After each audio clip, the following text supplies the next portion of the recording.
Command ay naitatag noong October 30, 2007. This was established para mabigyan ng focus yung ginagawa natin dating Kalayaan Barangays program, which started in 2005 and 2007. Now, with the establishment of the National Development Support Command, nagkaroon mo ng na tutok kumbaga lahat ng mga programa ng gobyerno in terms of infrastructures na ibinigay sa Armed Forces for us to implement. During this time, we were able to come up with more than 1,700 projects, ranging from school buildings, farm-to-market roads, health centers, water system and electrification systems, to include other infrastructure projects na nire-request sa atin ng community. Now, it has evolved during the time of General Buenaflor, when we started out in 2007, trying to put in more add-ons, a myriad of add-ons para sa mga proyekto. However, because of the numerous projects that we were undertaking before, hindi namin makumpleto yung mga gustong ilagay. Which was later on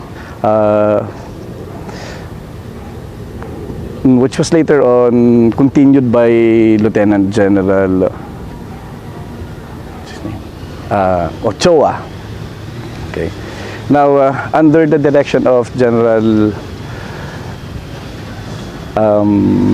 Holganza, mas nabigyan na ngayon ng diin yung trabaho namin from infrastructure developers or infrastructure builders into community builders. Kasi ngayon, pagka gumagawa kami ng mga proyekto, hindi lang school building o health centers o farm-to-market roads ang ginagawa namin, kundi tinitiyak namin na when we build the schools, meron namang silya, tables, computers, books, and even e-learning modules na binibigay ng mga partners. So, ang ginagawa namin ngayon is heavy on alliance building and partnership building kasi yung nagbibigay ng buhay doon sa mga proyekto natin ngayon yung mga partners natin from both the public and the private. Public, nandyan po yung mga national government agencies, local government units, to include the local chief executives. At saka yung sa private naman, nandyan po yung mga civil society organizations from both the business, or the academy, the religious, and all sectors of the society. Kasi we found out that it's not just building the structures right now is what's important. What is important is for us to bring all members of society into the fore as actors of helping us put in the missing puzzle dun sa problema natin of resolving insurgency dito sa bansa. Ano yung pinaka nakikita niyong malaking obstacle during the course of your involvement with NADISC? Well, lately, ang naging malaking balakid sa ating programa ay yung gawing buhay yung ating mga proyekto. Buhay in the sense that when we turn over these projects to the recipient barangays or the communities that we have, ang gusto namin sana ito'y maging functional at saka magamit agad ng mga taong bayan. Kasi pag itinurnover natin ito, katulad po ng dati, we turned over school buildings, health centers, water system at saka other projects, hindi ho magamit agad ito ng mga tao dahil kulang ng kagamitan sa loob ng mga struktura na ito. Now with what we're doing right now, medyo robust po yung alliance building partnership na ginagawa uli natin, ay dahan-dahan na natutugunan yung mga pagkukulang na yun with the help of our partners. Gaano kalaki ang papel ng partners? Napakalaki po. Napakalaki ng papel ng ating mga partners. Apart from the obvious, which is helping the socio-economic development of the community, nabibigyan pa po nila ng yung mga partners pa natin, apart from what they're doing right now, apart from the obvious, na papakita pa natin na ang gobyerno ay nagmamalasakit sa mga tao, lalo na dun sa mga conflict and depressed areas of the country.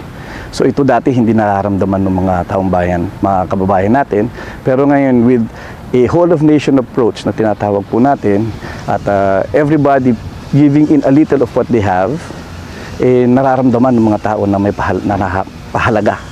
Papahalagahan natin ngayon ang kanilang buhay at tayo ay talagang nakikiramay dun sa whatever, dun sa nararamdaman nila ngayon. Paano ba nagsisimula yan yung sa isang community? Kunyari, how do you determine ano yung pangangailangan at paano nyo nalalaman kung sino yung tutulong o gusto tumulong? Okay. Previously, during the previous program of the government, ang nagde-determine po nito together with the AFP ay yung Office of the Presidential Advisor on the Peace Process. So we identify the barangays together with them, tapos we go down to the barangays, tapos we have a community dialogue, and tapos yung mga tao nagsasabi sa atin kung ano yung kailangan. We continued with this process kasi alam natin na ito talaga yung magandang proseso. Merong na-empower yung community para doon sa mga proyekto na gusto nilang gawin at sustain nila ito dahil ito talaga yung gusto nila naapangalagaan nila ito. Now, after having gotten from them yung mga kailangan nila, that's when we go out and kumbaga throw the net to the sea at maghahanap kami mga partners namin who are willing and able to help us dito sa ating adhikain or advocacy of giving more back to the people in terms of helping them out with their education, their health, at saka sa livelihood na rin. Hindi ba mahirap humanap ng sponsor sa mga projects? Actually, napakahirap pong maghanap ng partners na who would be willing to give in, especially pagka nalaman lang sundalo yung kapartner nila, ang hirap kung ma-convince sila na sumama sa atin. Pero we have shown them a concept of proof na ginawa po natin in several barangays ngayon sa bansa. Nakikita nila na napakaganda nung ating proyekto kasi po naman natutubunan talaga natin yung mga pangangailangan, especially ng mga kabataan in terms of education. Tsaka yung mga adult education na rin ibinibigay natin sa mga magulang nila. Now, katulad po dahil may sariling programa yung ating mga partners in terms of kanilang mga corporate social responsibility programs, more often than not, hindi ho namin madala yung programa nila dun sa programa ng AFP, hindi namin maitahi. Although we have realized that yung mga programs nila sa kanayunan o doon sa mga depressed areas are the same targets din namin na gustong tulungan.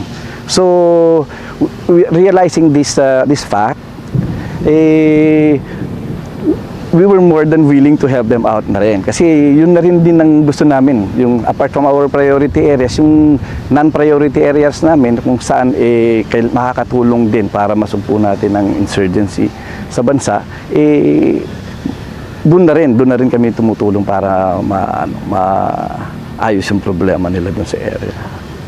Parang ano ba yung nagiging primary motivation din yung for coming together? Kasi syempre pati yung mga taong bayan naging very common na reaction na narinig ako at least ngayon. Ay, ang mga sundalo pala hindi lang labanan yung ganyan. Yes, oo. It's actually yung acceptance na hindi lang kami ang kasundaluhan ang maging solusyon sa problema na ito, na ang solusyon talaga ng problema na ito it's a shared responsibility ng lahat ng Filipino people to eventually rid this social dilemma of the country. At the end of the day, ang makikinabang dito hindi lang kaming kasundaluhan, pero yung buong Pilipinas, lahat ng mga Pilipino. Yung concept nung enemy yung pag-shift ng concept ng enemy as people at ngayon poverty, how did that come about? Okay. Dati, ang ginagamit natin na konsepto, hinahabol natin yung kalaban kasi akala natin yun yung kalaban. Diba? Yun yung sinasabing kalaban. Pero hindi sila pala ang tunay na kalaban. Ang tunay na kalaban yung kahirapan, yung illiteracy, yung mga social problems na meron tayong na experience. Now, nung makita natin ito, ang ginawa ng AFP, kung naglabas tayo ng bagong strategy, na we put the community and the people at the center of operations. Meaning, people-focused and people-centered security, human approach ang ginagawa natin. Using this concept, pinapangalagaan natin ngayon yung tao at ang komunidad from the enemy who would like to destroy the basic unit of the society, yung community nga. So, yun ang isa sa mga paradigm shifts na nagawang ng Armed Forces dito sa ating bagong campaign plan na IPSP o Internal Peace and Security Plan, Bayanihan para sa Bansa. So, di ba noon parang, ano to, yung meron kayong mga CMO, ganyan. Ano yung pagkakaiba ng ginagawa ng na DESCOM dun sa mga outreach dati? Okay. Dati, we always conduct mga civil military operations kahit saan eh. Kung may request dito sa isang barangay dito, we go there and do civil military operations in terms of bringing civil affairs programs at saka even public affairs programs. Pero ngayon, dahil nga sa bagong konsepto ng ating armed forces, mas focus na ngayon yung ginagawa natin. Pinagsasama-sama na natin lahat ito dun sa isang proyekto lang. Like for instance, pag bumuha tayo ng school building, during, before, and even after the construction ng school building, meron tayong ginagawa mga dialogues yan, pulong-pulong, we do medical missions, we bring in we bridge kumbaga yung gobyerno sa local dun sa people. Kasi may mga lugar dyan na hindi nararating ng mga local governments. Now, with the armed forces, as part of the entire program ng munisipyo, na ilalapit natin sila dun sa mga tao. Lahat ng mga programa na DESCOM ngayon, through the guidance of course ng High Headquarters, are aligned with the 4 elements of security ni Presidente. Yung governance, yung economic and sustainable growth, yung tinatawag na delivery of basic services, at saka yung security sector reform. Naka-align po lahat ng mga proyekto natin doon. Now, with the public and private sectors of society coming in to help us out, na nagkakaroon ng buhay yung sinasabi nga ni Presidente. Nagagawa natin yung gusto ni Presidente na public-private partnership programs with us from the public, together with the national government agencies, the local government units, and the non-governmental organizations, members from the civil sectors of society. So, basically yun. So, kung titignan mo, buong-buo ngayon yung programa ni Presidente para sa mga komunidad na affected by conflict at saka depressed areas na hindi marating ng gobyerno. Paano yung yung integration nyo with your partners? Parang hindi ba in real terms talagang paradigm shift from soldiers trained in battle tapos hindi naman malayo talaga. Actually, hindi malayo. Actually, matagal na namin ginagawa itong pakikipagtungo at pakikipag-partner sa mga civilians para sa mga proyekto natin. Ang naging pagkakaiba lang, ngayon, alam na namin kung ano yung gusto naming tulong na hingin galing sa kanila in terms of bringing in yung mga upuan, mga mesa, mga computers, yung mga bagay talagang makaka-apekto o kumbaga maglalagay ng dent dun sa programa natin, yung makakatulong sa programa ng gobyerno. Hindi katulad dati na nanghihingi lang kami ng tulong sa kanila na just for the sake of asking them or being seen na we're partnering with them. Now, we are appealing also to their corporate social responsibility programs, doon din naman papunta yun, we might as well help each other. Yun nga.